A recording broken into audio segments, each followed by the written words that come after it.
Hey guys, SoCal Val here. You are listening to the Hitting the Turnbuckle podcast.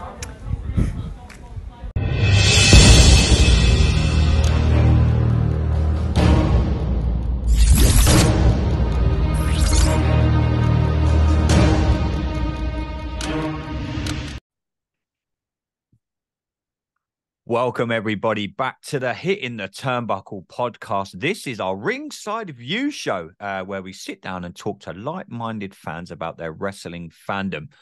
Today, we have a very good friend of mine who I usually sit down and talk Commanders football. For those that follow me on social media, will know that I'm a big Washington Commanders fan for all the stick that I get off Adam. But I'm sitting here talking some wrestling with my good friend, Mr. Keith Gray. Keith, how are you, brother? Me and you get to talk wrestling.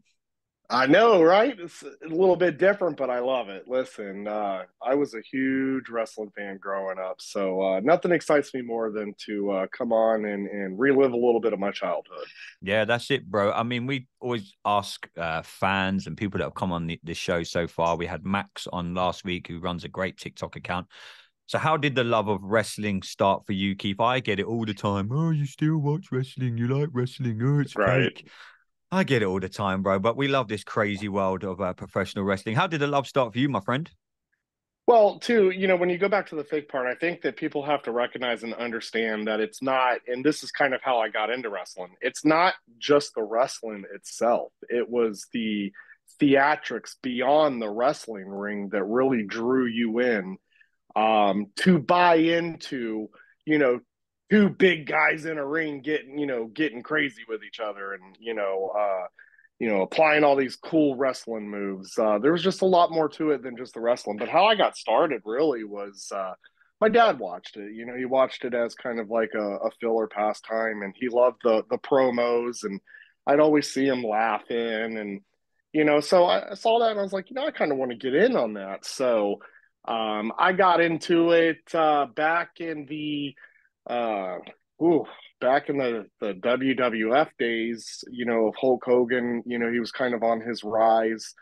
The storyline, USA versus, the Middle East countries Sergeant Slaughter. Yeah. and yeah, Sergeant Slaughter, Nikolai. Well, not even, yeah, Russia or not Russia, but yeah, Russia. No, They done Nikolai Volkov. Russia. He Yeah, was they done Volkov was Russia. Sergeant Slaughter at yes, WrestleMania yep, 7 was against Hogan. That was when yep, the whole USA, and that was Hogan got so much shit for doing that, and Slaughter, because obviously Sergeant Slaughter is American, by the way, but obviously he was going up against the American flag, and WWF got in so much heat for that back then because it right. was seen as like, you can't put this on TV. You know what I mean? Like America versus like it was like they were doing things with like Iraqi shows, so you would never get away with it now, by the way. Well, it was a very smart play considering what was going on in the world, current events War in at that Iraq, yeah. time. Yeah, absolutely. Well, even before then, like, our issues that we had with Russia, Hmm. and that type of deal. So, it was just a huge play on what was going on in current politics and, these wars. And it was genius because it turned Hulk Hogan, who Vince McMahon, we knew wanted Hulk Hogan to be the face of the WWF at the time. It really, rose him even further. Um, Hulk Hogan, I think, was really what got me into it. He was one of my favorite wrestlers at that time. I just, I love the whole thing. My dad was in the military, so I just Hmm. connected with, the USA type stuff that was going on then, and it was super cool. And then what really kept me going as a kid was a good friend of mine across the street. He was a huge Ultimate Warrior fan, and I loved Ultimate Warrior, but I was loyal to Hulk Hogan. So, what was it? It was WrestleMania 6 when they, went head Yeah, to one head. on And, one. and man, I can tell you when you can feel emotion after a match, and I was absolutely devastated that Hulk Hogan lost. I Hmm. knew that wrestling was going to follow with me even through an adult, just because, there's not a lot of things that can bring out, emotion within someone. You have to be passionate. And I realized, man, I'm passionate. I enjoy watching this stuff. And I did it with my dad. It's just Andy, just like the football, man. Everything Mm. kind of, circled around what my dad was doing, what his interests were. And I just grew into it and loved it from there. Yeah, no, I did the same now. I mean, you got your football with your kids now. I mean, I've got my football Yeah. soccer over here with my daughter.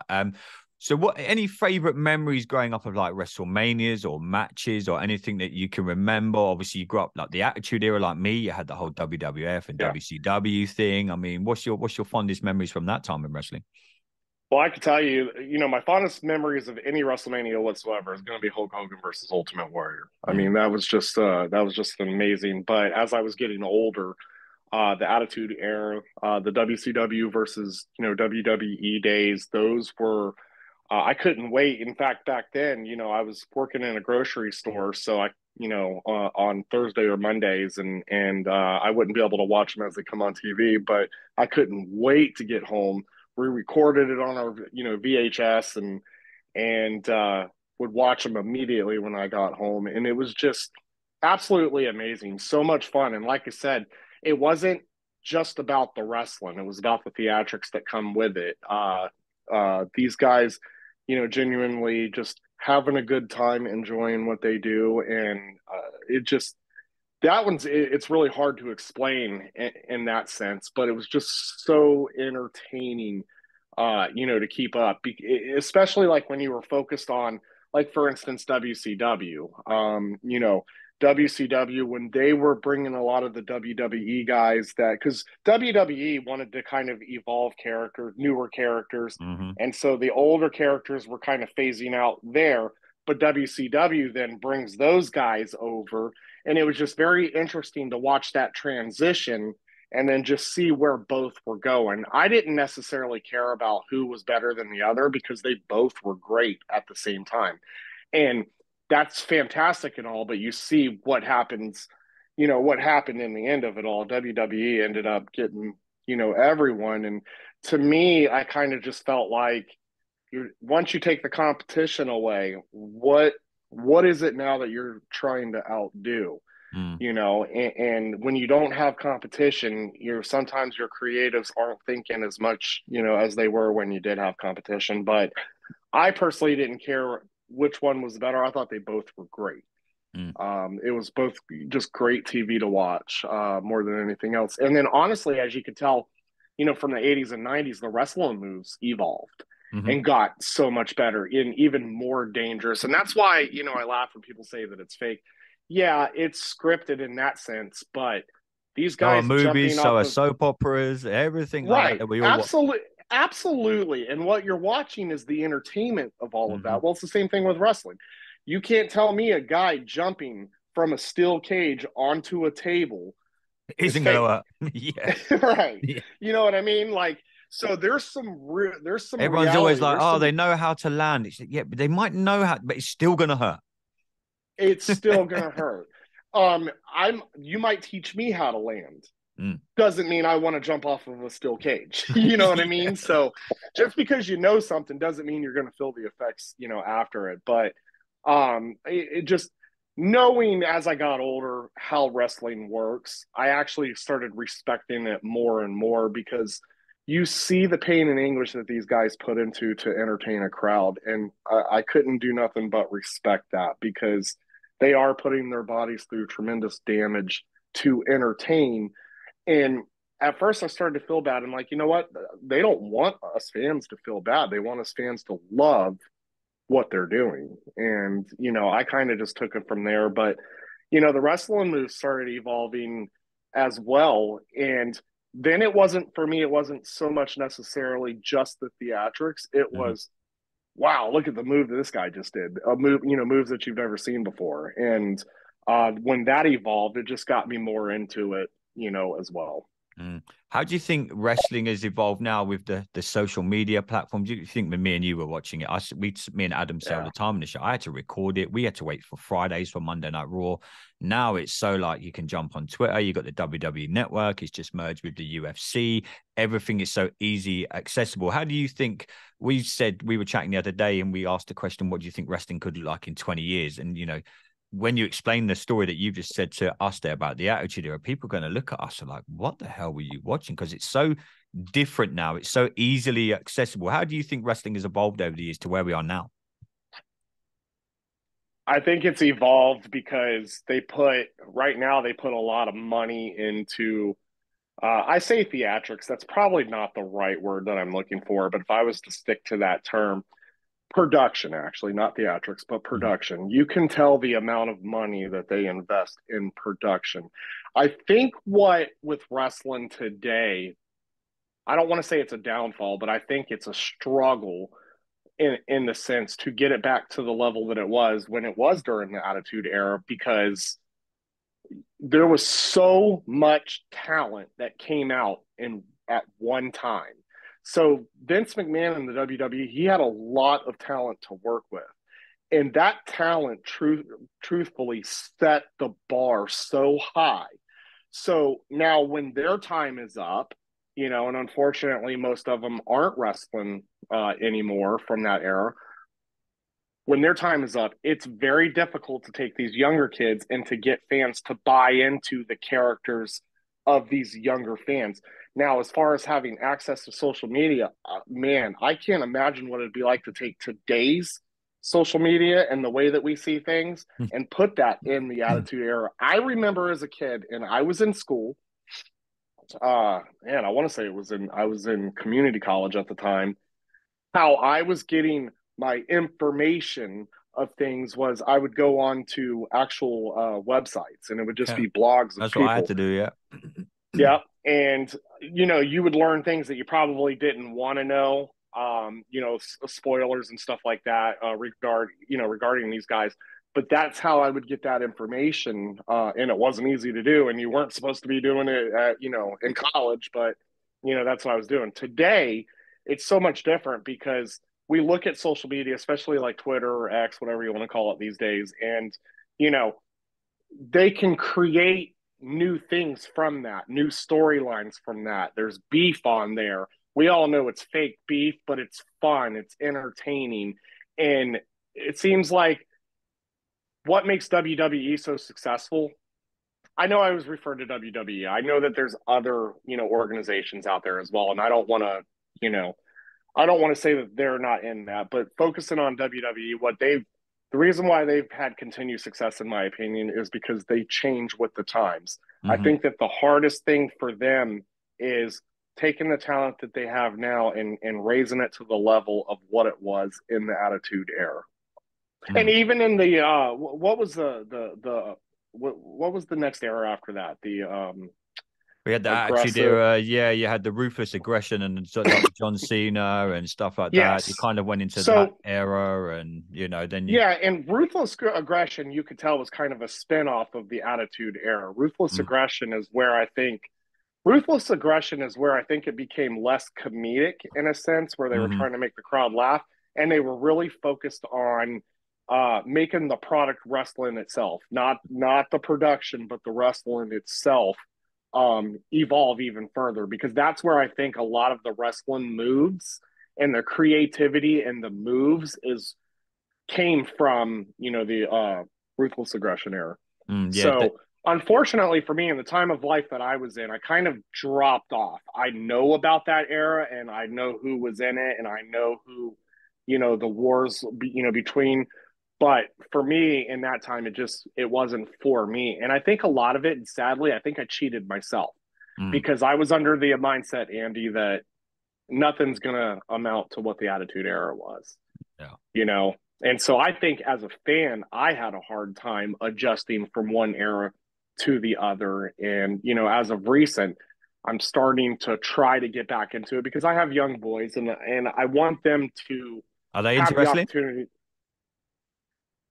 Yes and no. So Hmm. when I say into wrestling, they're not there yet. I think for me, if I want them to be into wrestling, I have to watch more of it and buy into it Hmm. and stop. When I say buy into it, I don't mean that as a negative. I think it's more of I have to um I have to understand that it's not the Attitude Era, and I have to get that out of that mindset out, that embrace what is being put in front of you today. And I'll tell you, like, I watched the last WrestleMania, and I've watched a few others, and I didn't hate it. I Mm. was like, okay, this is pretty good. This is pretty good.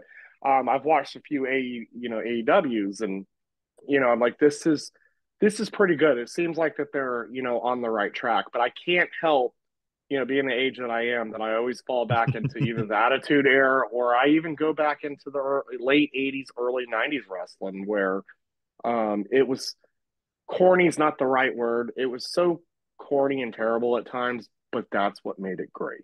Yeah, and you think back in the early days, especially over in the States, you had all the local territories. I don't know what it was like where you lived. I mean, I go and attend a lot of local Yes. shows now where I am. I go and we try and publicize them as much as we can. So it's probably like that when you were a kid, you and your dad going to your local wrestling show. And that's pretty much how wrestling started. And that's how the territories were started. That's how Vince McMahon eventually got the WWF. He bought up all the territories. And next thing you know, boom, taking over America.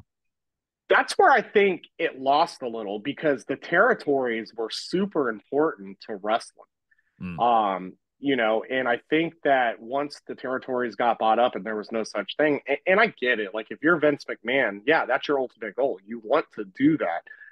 In a sense, I think that hurt wrestling a little bit. And when I say hurt wrestling, it didn't hurt wrestling as far as revenue, but it hurt wrestling in the growth period of growing hometown, hometown guys. And, I remember living in Texas, and I remember Texas was a great territory back then. And mind you, I was young. That's when territories were the thing. And I was watching guys like, Briscoe, Ric Flair, do their things in their territories. And I always looked at WWF at the time. I always looked at WWF as the big guys, but I started enjoying the territory wrestling as well. And then to see those guys grow from their territory wrestling into I know WCW was Mid-South, but it became huge as well. And to see those guys evolve from their territories into the big guys and then make the big guys what they are today was just phenomenal. That's where I think social media now is good. So like the promotions I go and watch, I was at one yesterday. Gone are the days of, we need to have a TV deal. Like when WWF took everything over, they got they eventually had a TV deal. And now if you look at it, they're on USA and everything. But now all you need is a camera and a YouTube account. That is it. The company I was at yesterday, Sacrifice Pro, all their matches, everything's streamed on YouTube. This show that we do, we get to stream, we get to put this on YouTube. So it's so much, that's the good side of social media where it is now that, by this, I can sit here in the UK and you're in the States and me and you could talk wrestling. Back in the day, I would have to send you a letter if I wanted to chat to you about wrestling. And 3 weeks later, you might reply to me, like the old pen pal kind of days. I had a wrestling pen pal when I was like 10 years old. We had to talk about wrestling. I had to write to him. But just finishing up, Keith, if there was one dream match that you could have for yourself, it could be anyone from the past, anyone from the present, have a dream match. Who would you choose and what event are you putting them at? Man, there's so many, but because I got so emotional over that Hulk Hogan loss, the Ultimate Warrior, I'd bring those two back. Let's get it They on. tried it in WCW. Do you remember when Warrior went to WCW, Halloween Havoc? I do. It was horrendous. I do it. Yeah, it was horrendous. It didn't feel the same. There was always that back then too. There was a lot of rumors that Ultimate Warrior wasn't even alive, and I know there was a fake Warrior that they tried. So there was just a lot of confusion with that whole scenario. No. I'm saying go back to today's production, put those two guys in a ring, and let's give Hulk Hogan a rematch. Even though Hulk Hogan I love Hulk Hogan. He's a terrible wrestler. I get it. But man, he was great. It was fantastic. I did hate his finisher though. I hated the leg drop. And I think that's why I hated it. But though, listen, that's what wrestling was. And he sold the leg drop, just like The Rock in his era. He sold the people's elbow. We all know that that's not the most electrifying move in sports entertainment, but that's what makes it funny because it's such a ridiculous move, and he calls it the most electrifying. So it's just, again, it's just going back to the old bully style wrestling and put those two in a ring. Give my man a rematch so I can get a win in the books as an adult because I didn't get it as a kid. But I'm not gonna lie though. I loved the Ultimate Warrior as well. I thought he wasn't the greatest wrestler either, but he brought so much, and that was just a super fun era to watch. So I would take it old school, and I'd say that, and then I'd say, hey, let Jake the Snake, Iron Sheik, and all them come in and bum Oh, rush dude, them all man, after the Snake's match our is boy. over. Yeah, we was cool. We Yeah, sat down with Jake about a month ago and chatted to him. so He jealous. incredible man, and the Warrior as well. I'm so glad that he got to clear up his demons. It's so weird how that happened. Said sorry to everyone, come back at Raw. Next day passes away. You're like, wow, there's some sort Yeah, of something's gone on there. That's and I'll tell you this because I know you're trying to close. I know that we're trying to end the episode, no, but you're real good. quick, that is the thing about social media. I learned too much about the Ultimate Warrior today because Mm-hmm. of social media. And don't get me wrong, I love to learn about guys, but I learned about things that weren't necessarily on the positive side about Ultimate Warrior. I don't want to know that stuff when I'm a kid. I don't want to know Yeah. that he wasn't a good locker room guy. He wasn't a great guy to be around. Yeah, a lot of the wrestlers we interview say that now. They're like, thank God social media wasn't around back when we were doing it because they've Right, probably all been divorced. They're probably, you know, I mean, it's such a, they right. were like, we spoke to Jake the Snake about it. We spoke to a few wrestlers. I like, thank God Twitter and Facebook didn't exist back then. I think it would hurt a lot of the fans because, like, I don't want to know any of that stuff because I didn't love Ultimate Warrior for the behind the scenes. I loved Ultimate Warrior for, and Hogan and all these other guys for what they did on camera, and I don't want that image to be taken away from me, even as an adult growing up, as an adult. I don't want those images of what I had and what I felt about these guys, when I watched them wrestle. I don't want that to diminish, and Mm. that is a negative, huge negative downfall because I think that we know too much about these guys, which is cool in a sense, but there's always positives to that. But I think the negatives can outweigh in that sense, Mm. and like I said, I read today, like when they were, there would be a thread and they were talking about the Ultimate Warrior. And it was all this negativity. And I'm like, I don't want to remember any of this from this Yeah. guy. I want to remember what this guy, I never personally met him, so we weren't friends, but I liked him because of what he did on camera. And Yeah. that's Let my kind of, childhood be my childhood. yeah, don't ruin my childhood. That's all I ask. Yeah, exactly. Well, Keith, it's been good to sit down and talk some wrestling with you. Makes a change for me and you not to be sitting here talking about our beloved Washington Commanders, my friend. I Make sure love you it. go and check us out on social media at HTT Buckle. We've got some really cool things. I know Adam's got a few interviews dropping this week. We're back with our Raw review, AEW reviews. We've got NWA stuff coming up. Myself and Adam are hitting shows again next weekend. I was at Sacrifice Pro yesterday. Big shout out to them guys for looking after me. Really, really good company. But we'll be back tomorrow with our Monday Night Raw review. Make sure you check us out on all socials. But till next time, everybody, I've been your host, Andy Burrows. This has been the Ringside View with my good friend, one of my best friends in the whole world, Mr. Keith Gray. Till next time, everybody, buckle down. Stay safe.